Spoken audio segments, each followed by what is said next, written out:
Tava nemwedzi yakati kuti ine chitsama mushure mekunge Polite kana kuti Tafadzwa Mabika azviuraya pamba pamela, pamba pavabereki vamela uyo musikana waaifambidzana naye.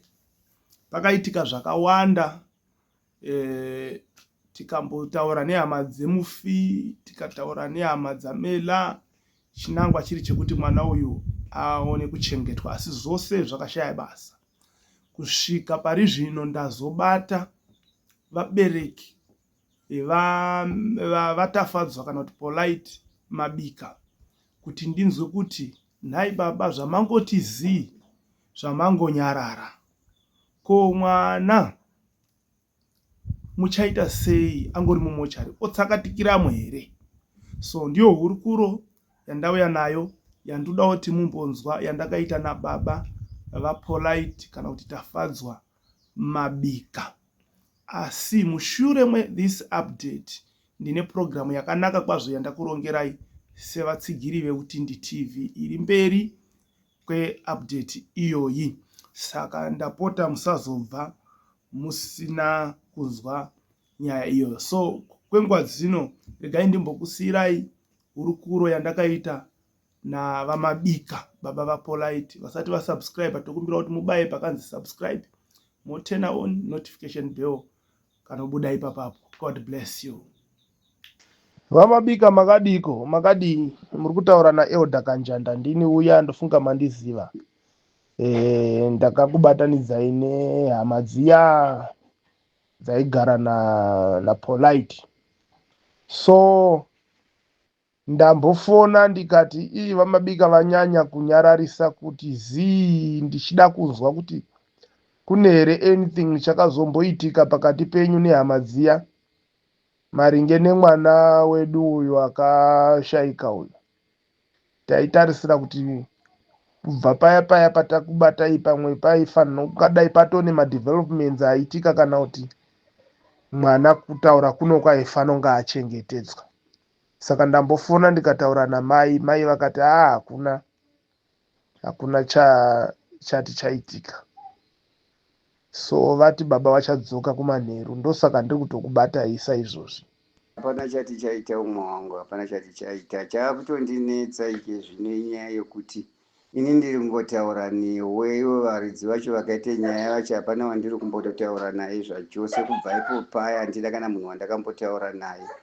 Ndatoshamisika iwe uchifona uchitaura. Munhu wandakagumichidza kutaura naye mupurisa akandifonera kuno, ndikamutsanangurira matsanangurira andakaitawo, sokutaura kwandakaitawo maererano nemafiro akaita mwana, kuti mwana haachakwanisi kutaura kuti wakafirei.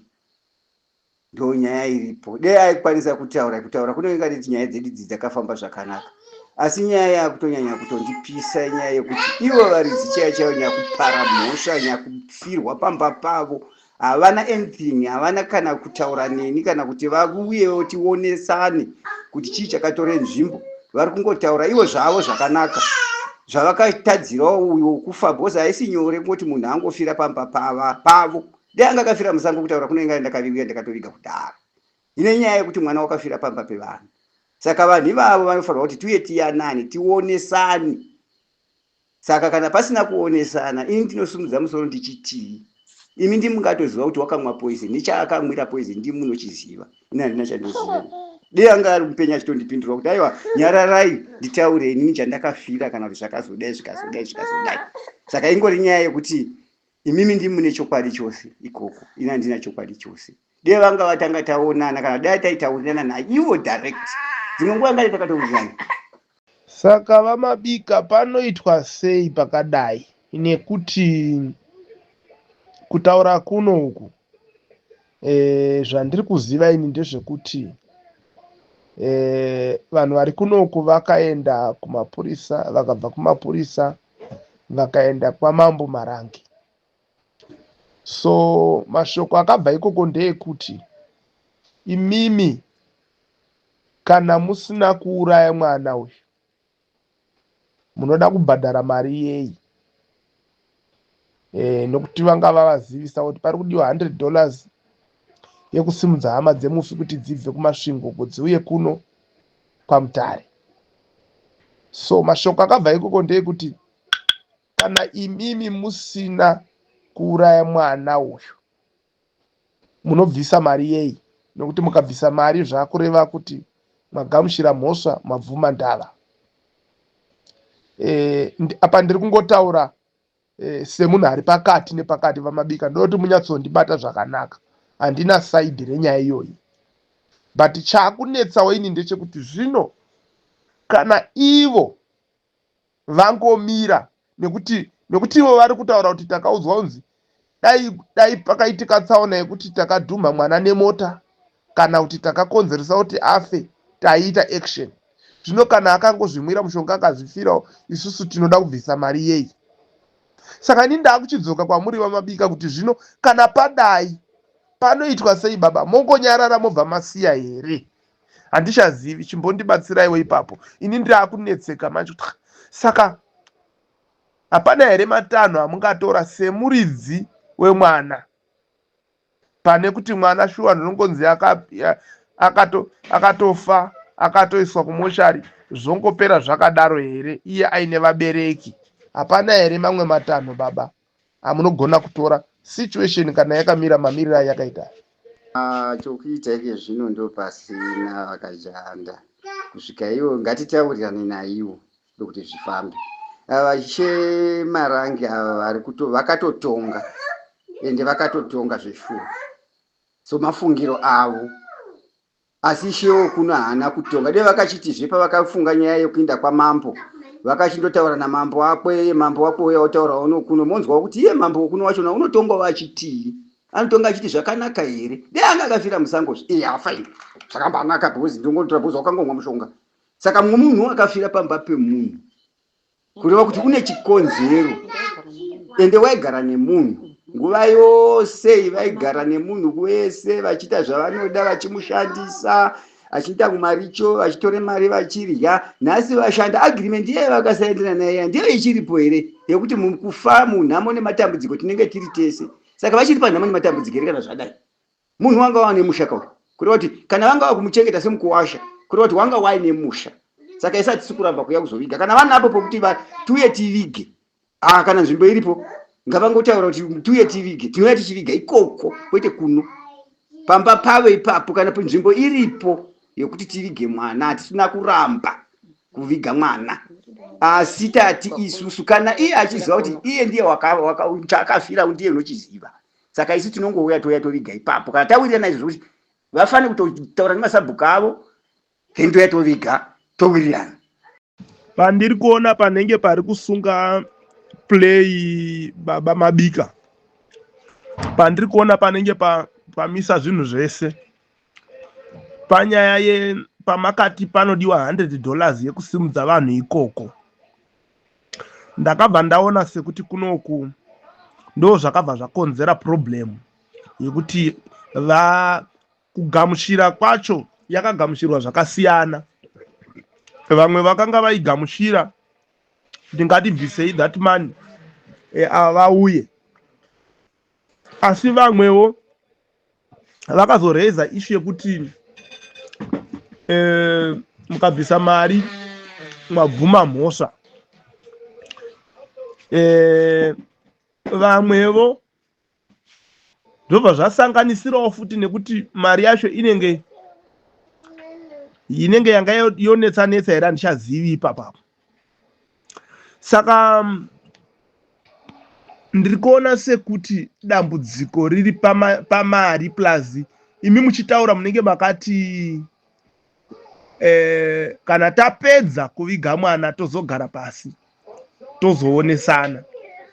Saka izvozvo zvinenge zvakasaunda sekunge panoda kuzoripisanwa mushure mekunga mwana adini avigwa. Saka handizivi, kuona kwangu nekunzwa nekufunga semunhu kuti ipapo ndo panenge pasunga futi play. I don't know vamabika muri kupaona sei? Ndosaka paipai ndatobvunza kuti hapana here rimwe danho rinogona kutorwa tichingoitira kuti chete mwana achengetwe, zvimwe zvese zvozoonekwa. Ona zvevo shamwari, polisi hatiti iripo here, ngatimboita zvemapurisa. votitaridza mapepa epostimote wekuti munhu wakamwawo mushonga wanditi zvise zviripo zvakakwana handiti tozotangira ipapo nokuti tikada kuti titaure zvakawanda plus iye zvina tinoona kuti ndiri kungotaura ndiri ndega ipo pano musi uye watakapedzisira kutaura newe ndandakaunganidzanawo nevamwe vangu zvandakataurana newe ndo mawirirano andinenge ndakaita nevamwe vangu asi nyaya yakunetsa ndeyekuti pakaitike zvinhu izvi handiti polisi yaivapo yachifanirwa kuchifambisawo kabasa rayo sepolisi handiti polisi ndiyo yaifanirwa kutosvika iko kuno kana ivo vaitika kuuya kuno kuzoreva because pakapindawo futi imwe ifi yekuti aiwazve kana yakamira yakadaro ivo vakadii kungouya kuzotaura kuti ndo zviripo yatataka tichionesana kwete zvokufona izvi nokuti pakufona imi ndimakatofona ivo mbune zvinoreva kuti vanhu iye mukadzi uyu haana hama here dzokuti dzechikuruwo dzokuti dzinokwanisawo kutaurawo nesu tichiyananawo tichionesanawo kuti zvakafamba sei waigarawo sei zvichizoita sei zvakazodii apa pasina zvese izvozvo mapurisa acho haana chaakaita futi kubva musi wacho wokutanga kuzondifonera ike zvino mupurisa wotonditaurira nyaya iyoyi ndikati aiwa zvemi inini kuti nditozozive nyaya ndakafonerwa navakajanda ndo vakatizotondiudza kuti mwana wakafa ivo vakafirwa vacho havana kutaura neni asi information yekumusha kwangu vaiziva kuti vaiti ndinobva kubhikita kwachifi mazungunye ndakapinda chikoro pamandara zvese izvi vaizviziva saka information iyo yaifanira kunge yagara iri mapurisa awokonifema kwese iko kuno kusvikira kuno ingati takatouya kuno kuti takatotaurira nemapurisa takatopedzera kadzimwe nguva nyaya yedu yakatofamba mberi zvavo zvokuti anzi kwai tozoripiswa kana zvakazodai zvagara chero inini ndivakatarisa ndipa panguva ino munhu iye chaakafira unochiziva unokopfukazve izvozvo ndiri kutaura ipo pano mungati handizivi zviri kuitika ikoko asi ndozviziva zviri kutoitika ikoko zvese ndiri kutozviziva nokuti handingogari mwana unotondirwadza yeye. Munoziva kuti chii baba Mabika, polisi ine painoshanda ichigumira zvinhu zvakaita sana postmortem zviye zvinoprocesswa nehama dzemufi. Izvozvi vanogononga pasina kana anything chavakatoita mapurisa. Ndosaka ndiri kudzoka ndichiti hamuna here matanho amunogona kutora sevabereki vemwana. Nekuti postmortem yacho kuti iitwe inotoda imimi futi kuti muuye muiprocess kuti zviitwe. Ndimi mune simba racho rekuti taakuita postmortem ndoda kuona kuti mwana wangu zvechokwadi akafa nepoison here. Andimazvona postmortem yoitwa yotobuda yaakutaura zvimwe zvisiri zvepoison maakutotangira ipapo muchienda mberi. So ndo zvandanga ndichitofunga kuti munhu angangofizve hama dzonyarara dzotadza kusimudza musoro dzoiti kuita action. Ndosaka muri kuona ndichidzokorera pamasoko angu kuti hapana mamwe matanho amungatora here ipapapo. Vakajanda ndazotaura nevamwe vangu vandabata pamafoni manherano vati aiwa zvemi nyaya ingaende kupolisi, polisi ifambise mapepa iuye kuno kana ivo vachitya kuuya kuno ngaiuye polisi tozopa nepolisi kuno tiya tozoona kuti tingaonesana kuti chii. Saka kana yakadaro baba inyaya yakanaka, chiregai ndikubatsirei kupusha mapurisa. Regai ndikubatsirei kupusha mapurisa. Mapurisa ndofunga vanoita kuti zvikasike bozi. Hey baba, toda kuti mwana achiradzikwa wakashaika kare hamusi kuzviona were. Regai ndikubatsirei kupusha polisi. Unenge wagona ipapo mwangu, unenge wagonesa. Zvinhu zvinongoda kufamba negwara razvo kuti zvizikanwe kuti zvakamira sei, kwete kungoda kungombunyikidzwa vanhu zvokumbunyikidzwa bodo, hatisi vana vadoko izvo. Okay, pakanaka baba, ndanzwa. Rega ndichakufonerai kana ndabata mapurisa. Tiri padhuze zvedu nepakamba, so hapana nyaya. Plus ari kuita nyaya yacho ndomuziva zvangu. Chamubata ndonzwa kuti anoronga chii, vanobuda nechii, then ndozokupai feedback. Tatova kupinda mune chimwe chirongwa, ndofunga manzwa zvataurwa nababa vemufi. Handina zvandoda kuwedzera, handina zvandoda kutapudza. Imi ndimuchatonga mwega mucomment section. Ini chandakuita panapa ndakutokwazisa mafans eUtindi TV vakatinyorera kuWhatsApp vachikumbira kukwaziswa. Ndo zvimwe zvezvatinosagara tichitaura kuti joinai WhatsApp channel yedu, joinai WhatsApp group group redu. So tine vanhu vakauya kwatiri apa, ndamborequesta zvangu kuti ndiri kungoda just 20. So handizivi kuti vazoita vangani panapa, tichaita ndichiona kuti vaita vangani, asi ndichazama kukwazisa vese vatinyorera panapa nekungovablessa nemuromo tichingoti God bless you, God bless you, God bless you, God bless you. Mwese ndisandaverenga God bless you. Itikai zvakanaka naMwari. So pamusoro pana anonzi C Chizondo, mutsigiri wedu mukuru pano paUtindi TV, komborerwai zvikuru vachizuva. So C Muzondo, komborerwai vaMuzondo. Tozoenda pana Petros Manatsi. Thank you very much, Petros Manatsi. God bless you. Tinashe Zvishamira angoti hello elder. Thank you Tinashe. Komborerwa zvikuru naMwari. Hello Utindi. Ndinonzi Precious Nkala Madoro Bait Bridge uko takuyambuka miri. Thank you very much Precious Nkala. Mwari kuti panapa ndinonzi Angelini Dombo. Thank you very much. Tinotenda netsigiro yamunotipa Angelini Dombo. Komborerwai zvikuru, itirwai zvakanaka naMwari. Umwe panapa ari kuti kwanzi ini ndinonzi Grace Chiundura. Thank you, God bless you, Grace Chiundura. Makadi elder ndinonzi Alice Zandonda, ndogara Eastern Cape. Thank you very much, God bless you. Angaisa ne phone number dzake. Mwari kuti panapa sei makadini. Teresa Mashaire, ndodawo kukwaziswa. Teresa Mashaire, tinokukwazisa muzita raJesu. Ndakambonyora song tinokukwazisa imose muzita raBaba Yahweh Jehovah wehondo. Ndofunga ndichaiisa kana takupedza this, takupendera chirongwa chedu kuti muzosara makateerera that inonzi muzita raBaba. Kana makuzoitsvaga paYouTube inonzi muzita raBaba yatinokukwazisai nayo.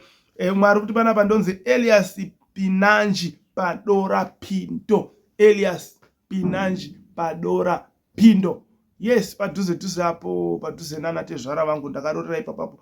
Thank you very much Pinanji. Mwari kwanzi ndonzi Alfred Dukwara following from Cape Town, South Africa kana mazogara. So zvandoda kuita imimi neSouth Africa ndoda kutsvagirai something. Ndoshandoku appreciate isei. Handina mari yekukupa imwese kuti ndikutendei. But chokwadi chiripo ndechekuti kuti tizonzi kune Utindi TV. South Africa muri pamberi. Tiri kuno kuZimbabwe. Vatsigiri vedu vanotitsigira muZimbabwe vanotori vashoma than vanotitsigira vari kuSouth Africa. So Mwari akuitire zvakanaka muri kuSouth Africa, ikoko mhiri kwamuri ikokoko, nevamwe vese vasiri muZimbabwe vari kunyika dzevatoro. So ndoda kukuemberai song kuti ndi appreciate. Chakuemberai song inonzi Nyika Yeutorwa. So soon ndakutonamata kuti ndiwane $100 ndipinde muningiri, ndipinde mustudio ndikupei chimbo icho checho, just for appreciate zvamunotiitira kuti tinge tiri panapa ndimimi. So Mwari akukomborerei, akuitirei zvakanaka. Mwari kuti kwanzi ndonzi Washington Masunungure, ndiri paWhite Bank Mpumalanga SA iyo South Africa yenda ndichangotaura nezvayo. Mwabva emba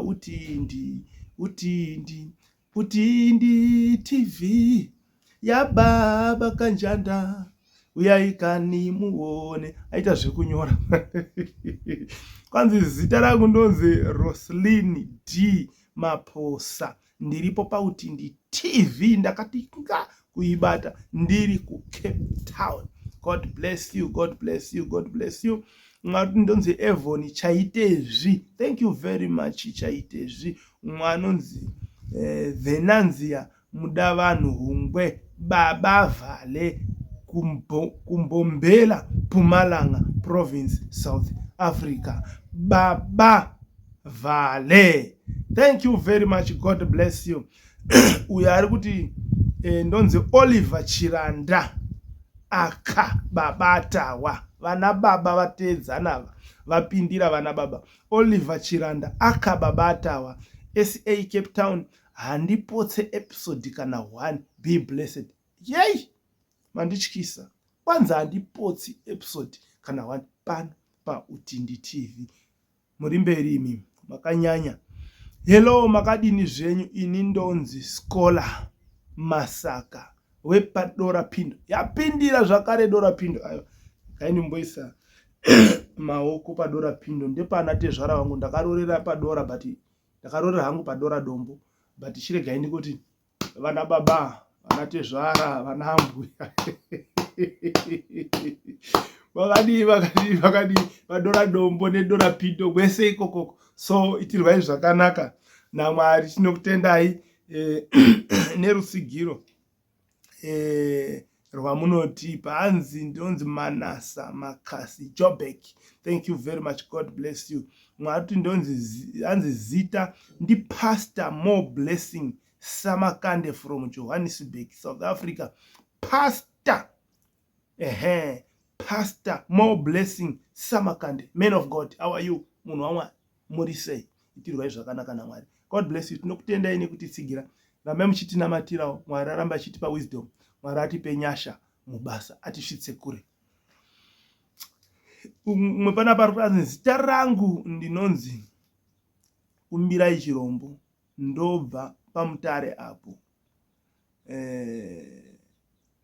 Pane Nhowe. Mondikwazisirawo mudzimai wangu mai Telma Chirombo naTelma wacho, Anatania and Chirombo family yose. Ndofunga muri kuzvinzwa kuti makwaziswa Chirombo family namai Tania naTania. Hi, my full name is Lakson. Toziva ripi from kwa Chiundura kana mozotikwazisawo kwa Chiundura ikoko. Toziva ripi? Lakson. God bless you. Wineti Chinyadza Utindi Fan. Morning Elder. Vainona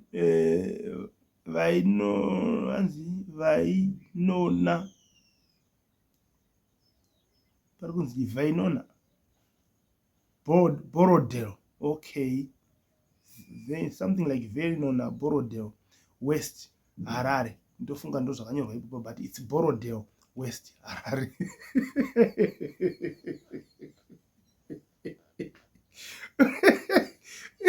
Munongogadzirisawo kaburi ikoko.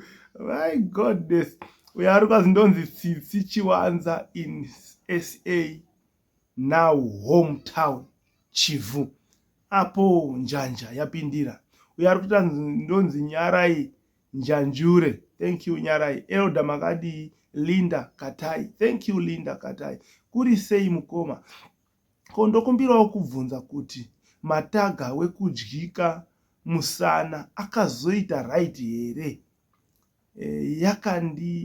Yakandijamba. Ganibve ndatora mukana uno kana kuti mina ndipezise kukwazisa vawiri vasara tozodzoka panyaya iyoyi. Pasara just 2. Right. Hi, my full name is Lakson. Toziva ripi from uitamboverenga nyaya yake. Uyo ari kuti kuri sei mukoma. Saka ndozva zvangosarazve. Yakudzokora futi. Uyo ari kubvunza nyaya yamataga wekudyiwa musana wekudanana nenjuzu uya. So ngainibve ndapindura nevamwe haasi ega ari kuda kuziva nyaya yamataga takairega. Hatichazivi kuti mataga achiri mupenyu, akazorarama kana kuti akazofa. We don't know. Chakaita kuti tirege nyaya yamataga ndechekudai. One of the days takatuma munhu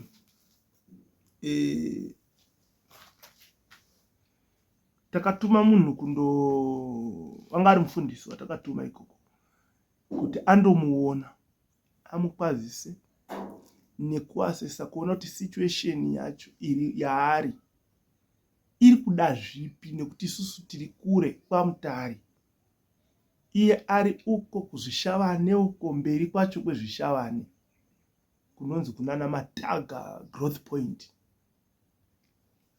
So tatuma mufundisi ivavo, mufundisi vakandoshaya pamba pacho, vakarasika. Varasika saizvozvo vakatifonera.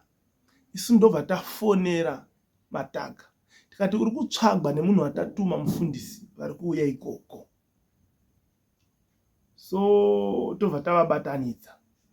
Saka tavabatanidza, pavakazotaura pafoni, Mataga akabva angoamisa kuti notondoarega henyu kudini kusvika. Ndobva tamubata kuti kosei wazoamisa zvikanzi ano ndaneta nevanhu vanongonamatira ndakabvira kare ndane 2 years ndichingonamatira but hazvishandi zvekunamatirwa izvi. So noona Mataga isu tatisina kuuya kutumira munhu kuti angokunamatira zvobva zvapera. Tiri kuda kuona situation yauri, tonoti hatingaisi here kune vamwe vanogona kukubatsira zviri nani. Ano kana zvangova zvevanhu vanozviti vafundisi mukati make munenge maitarisira kuti dai paita kana kuti n'anga here kana kuti vanhu vanai nezvinhu zvinobatika zvekumupa. So hatina kukwanisa kudini kuita zvaanga ari kudini kutarisira. Saka takabva tangobudana taona ukaona kuti munhu haasi kugamuchira rubatsiro rwako haugoni kumubatsira. Zvakafanana nekuti uruda kunamatira munhu obva arega kutenda kugamuchira wacho atumwa ari kuda kumunamatira umugamuchira aine faith kuna Mwari chete, hazvishandi hapori munhu iyeye. Panofanira kunga paine combination yekuti faith muna Mwari nekugamuchira munhu wacho, kutenda kuti zvishuwa anogona kundinamatira ndikapora. Nekuti kutenda kwako munhu ndokunokuporesa, ndoti kwauya uya ari kukunamatira kwako. So takabva taona kuti ano hazvichaiti kuti tipfuurire mberi tichishanda nemunhu kana asina kutigamuchira, zvaakunetsa. So hama dzangu, ndo zvatakakubatirai nhasi pano paUtindi TV. Kuti Utindi ndokuti thickness kana kuti ukobvu, shira kuti kana washuwa zvikobvu unokumhanya paUtindi TV. Fear not, sin not. Bye bye. Wagomana, uyai muone zvaitaka television. Utindi TV yasata. Utindi TV yaba kanjanda. Uyai kani muone eutakanja waya waita mukurumbira neUtindi TV. Amakan komana eta makumbo zopambiswa, wasina vana wavakuwana, wasina varume vororwa nekuburikiza netelevisheni. Utende baba nesuo tasimuka tarirai.